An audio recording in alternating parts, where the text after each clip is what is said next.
tous, je suis super contente de vous retrouver dans cette nouvelle vidéo pour vous parler de la série du mois. Au mois de février, je suis passée par une période pas très chouette au niveau des livres.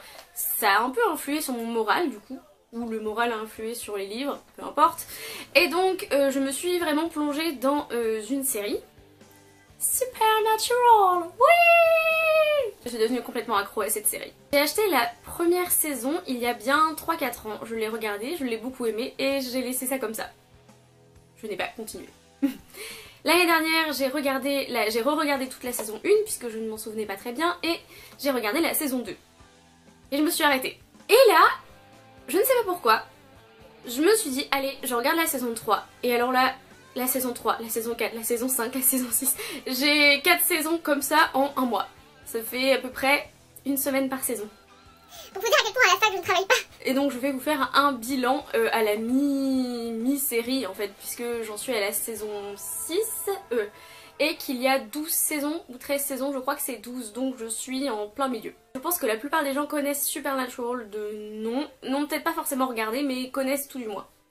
Et donc c'est l'histoire de deux frères, Sam et Dean Winchester, qui chassent les démons, les monstres, les fantômes, les vampires, tout ce qui est dehors et qui fait peur dans la nuit, tous vos pires cauchemars, et bien ils les chassent. Il y a une trame de fond quand même assez importante du fait que Sam, quand il était petit, a bu du sang de démons. Et donc il a du sang de démons dans les veines, tandis que Dean, lui, serait plutôt du côté des anges.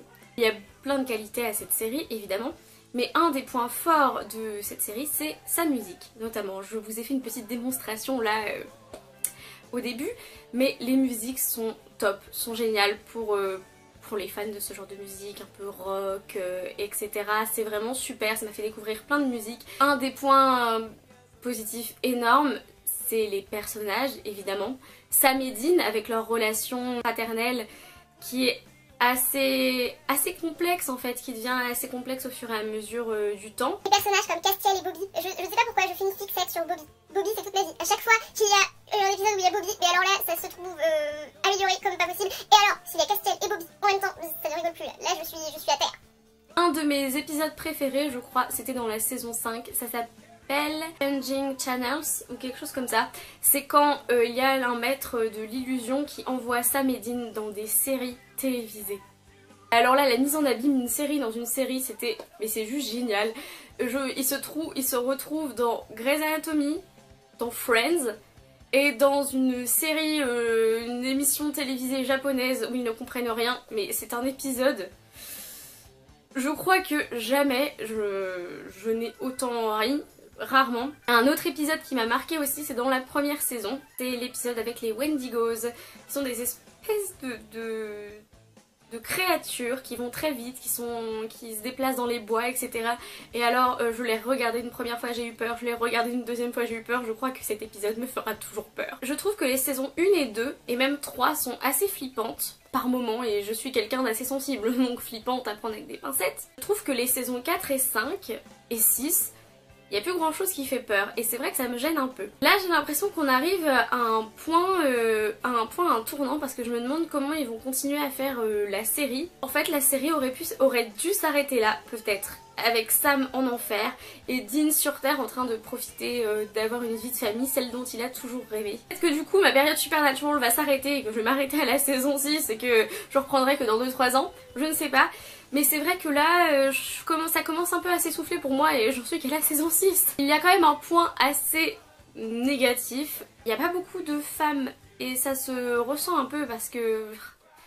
Des fois, pour avoir regardé X-Files, et d'ailleurs il se moque beaucoup d'X-Files et ça me fait beaucoup rire dans la série, pour avoir regardé X-Files, un duo homme-femme, c'était vraiment très intéressant et ça apporte vraiment quelque chose. Et c'est vrai que, étant une femme, quand je regarde une série ou quand je lis un livre, quand je regarde un film, j'aime bien qu'il y ait des femmes, et évidemment, puisque comme ça je peux m'identifier. Même si là, je dois avouer que je m'identifie beaucoup à Dean, en fait. Ce qui m'énerve un peu aussi, je dois l'avouer, c'est le fait qu'ils passent leur temps à mourir, à ressusciter. Ce personnage là il meurt, et bah non en fait il est vivant. Et alors Castiel, le nombre de fois où je me suis dit oh, Castiel est mort, et en fait je me suis dit mais non il est encore là à la saison 12 donc il est pas mort. Vraiment la foire quoi, il y a des démons qui font allez tiens ouais je te prends là, et puis les anges qui font non mais lui on va le ressusciter. Ça m'a fait un peu penser à The Vampire Diaries, on en a parlé avec ma soeur. À chaque fois que tu voyais un personnage mourir et que tu savais que de toute façon, tu te disais, c'était même pas triste pour la mort, t'étais... Comment ils vont faire pour le faire revenir en fait? Franchement, tout le monde est sauvé ressuscité sauf Hélène et Joe. Pourquoi? Enfin, pour l'instant. Une tuteur. Elle me regarde. Mes voisins, qui doivent me prendre pour une grosse tarée. Et donc voilà, c'est tout ce que j'ai à dire sur Supernatural. Peut-être que vous aurez un autre bilan quand j'aurai fini la série. Si je finis la série surtout. Vous avez remarqué avec Ghost Whisperer, Buffy, X-Files, Supernatural, c'est le genre de série que j'adore. Donc si vous avez une série à me conseiller, s'il vous plaît, donnez-la moi puisque je suis une accro aux séries. Et donc voilà, c'est tout pour cette vidéo. Merci d'avoir regardé. On se retrouve le mois prochain pour la série du mois. En attendant, lisez quand même des livres, mais n'oubliez pas de regarder des séries et bisous!